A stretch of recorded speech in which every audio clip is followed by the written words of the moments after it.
Ես կուզենայի այսօրվա պարադի փոխարեն տեսնեի ուժեղ պետություն, ուժեղ դիվանագիտությամբ, որ օրինակ մեր ռազմագերիների հարցը լուծված լիներ, որ օրինակ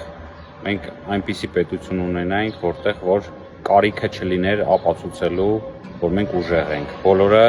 սենց տնենց իմանային ու տեսնեին, որ մենք ուժեղ ենք, առաջին հերթին դիվանագիտությամբ, երկրորդը բանակով, ապահով երկնքով, ապահով եւ խելացի սահմաններով,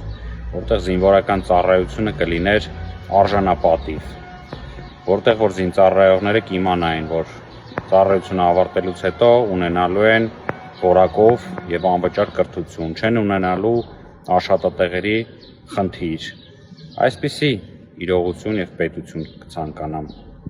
Դրա համար կոչ եմ անում բոլոր այն մարդկանց, ովքեր ունեն քվեարկելու իրավունք, հունիսի 7-ին պարտադիր կերպով գնալ ընտրատեղամասեր, քվեարկել հանուն իրենց ապագայի։